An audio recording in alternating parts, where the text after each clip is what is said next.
প্রিয় ভিউয়ার্স, আমি তো মাঝে মধ্যে ফেসবুকে আসি। ফেসবুকে বিভিন্ন রিলস ভিডিও এগুলো দেই। মূলত এটা হলো একটা কন্টেন্ট তৈরি করে দিচ্ছি এবং আমার এক্সপিরিয়েন্সটাকে গ্যাদার করছি। তো হঠাৎ করে আজকে আমি একটা টপিকস পড়লাম এক জায়গায়। সেটা হলো যে শত্রুকে কখনো প্রশ্রয় দিতে নেই। তো এখন শত্রুকে এখানে অনেক ব্যাখ্যা আছে। তো আমি এখান থেকে একটা গল্প তৈরি করেছি। তো সেই গল্পটাই আজকে আমি আপনাদের সামনে বলতে যাচ্ছি।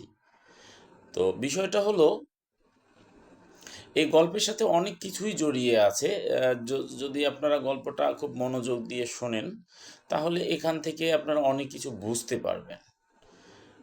তো বিষয়টা হলো, শত্রুকে প্রশ্রয় দিতে নেই। তো আমি এই গল্পটা শুরু করতে চাচ্ছি একজন ধনী ব্যক্তি থেকে। যে এক ভদ্রলোক, সে বাণিজ্য করত। তো বাণিজ্য করে অনেক পরিশ্রম করে সে বিশাল টাকা পয়সার মালিক, ধন দৌলতের মালিক হয়ে গেল। তো মালিক হওয়ার পরে স্বাভাবিক যে যে ঘটনাগুলো ঘটে আপনারা সবাই জানেন। খাওয়ার ব্যবস্থা হলে জামা কাপড়, জামা কাপড়ের ব্যবস্থা হলে বিলাসিতা, বিলাসিতার তো শেষ নেই। তো ওই ভদ্রলোক বিলাসিতা করতে গিয়ে সে একদিন মনের একটা আশা ব্যক্ত করলো যে আমি একটা বাঘের বাচ্চা পুষব।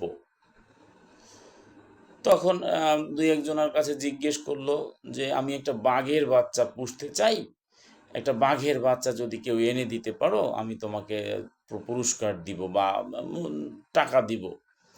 তখন টাকার কাছে তো সবাই মোটামুটি পরাজিত। তো এখন লোকজন ভালো একটা অ্যামাউন্ট দিবে এরকম। তো এক ভদ্রলোক বলতে এক কাঠুরে, সে একদিন একটা বাঘের ছানা সে কুড়িয়ে পেয়েছে এবং সে শুনতে পেল যে অমুক অমুক জায়গায় একটা বাঘের ছানা অনেক টাকা দিবে বলছে। এখন এই যে কাঠুরে মনে করলো যে আমি যদি অনেক টাকা পাই তাহলে আমার তো আর কাঠ কাটার দরকার নেই, আমি ওই টাকা দিয়েই আমি বাকি জীবনটা কাটিয়ে দিতে পারবো।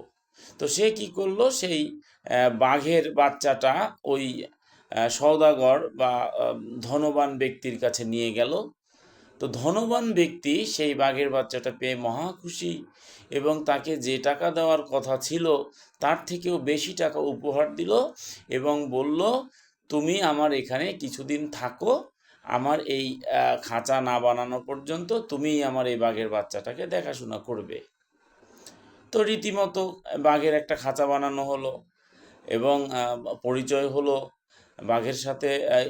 সেই ভদ্রলোকের পরিচয় হলো এবং সে তাকে চিনতে পেরলো, খেলা করলো এবং নিয়মিত সে খাওয়া দাওয়া দিচ্ছে।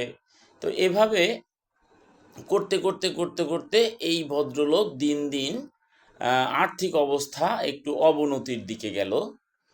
তো প্রতিদিন তো খাবার দিচ্ছে, তো এখন এমন অবনতির দিকে গেল, বাঘও ক্রমশ বড় হচ্ছে আর তারও আর্থিক অবস্থা অনটন শুরু হয়ে গেছে। তো এরকম একদিন খাবার দেয়, একদিন দেয় না, দিতে পারে না, তার সামর্থ্য এরকম নেই, এরকম অবস্থায় চলে আসছে, মানে গরিব হয়ে গেছে।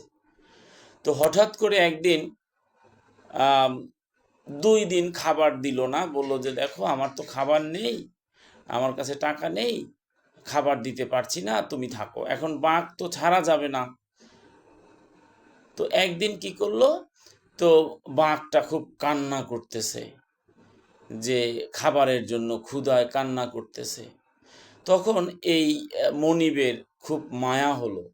তখন মায়া করে সে এই বাঘের কাছে গিয়ে তাকে আদর করতে লাগলো আর বলতে লাগলো, এই তো আর একটা দিন সবুর করো, আমি তোমার খাবারের ব্যবস্থা করছি।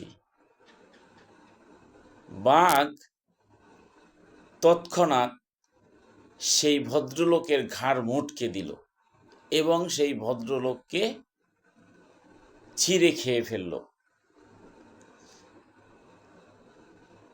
এই ঘটনা থেকে এটাই প্রতীয়মানিত হয়, আমি জাস্ট ওই কথাটার বিশ্লেষণ বা গল্পটা এভাবে সাজিয়েছি। তো এখন এটা আসলে গল্প, এটা আর কিছুই না, এটা গল্প। তো ক্ষুধার্ত বাঘ যখন ক্ষুধার্ত হয়ে যায় তখন তার আসল রূপটা প্রকাশ পায়।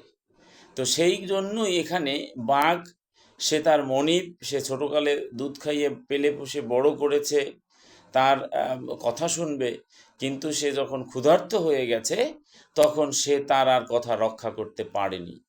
তো এটাই হইল আমার বিষয়, মূল সারাংশ, যে আসলে শত্রু বাঘ, মানুষের শত্রু। বাঘ মাংস খায়, মানুষের মাংস হোক যে কোনো মাংস খায়, এবং মানুষকে বেশি আক্রমণ করে বাঘ, সেহেতু বাঘ মানুষের শত্রু। তো বাঘ শত্রু হয়ে তাকে পোষার যে আকাঙ্ক্ষা, বা এটা বলবো আমরা দুঃসাহস, সেই দুঃসাহস আমাদের আসলে থাকা উচিত না।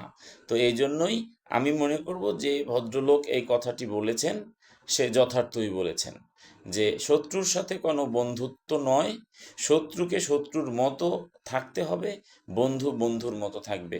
মানুষ কখনো বাঘের বন্ধু হতে পারে না, মানুষ কখনো পশু পাখির বন্ধু হতে পারে না। পোষ মানা পাখিও কখনো উড়ে যায়, তাকে ঘুরতে আবার সময় নষ্ট হয়, বিষয়টা এরকম।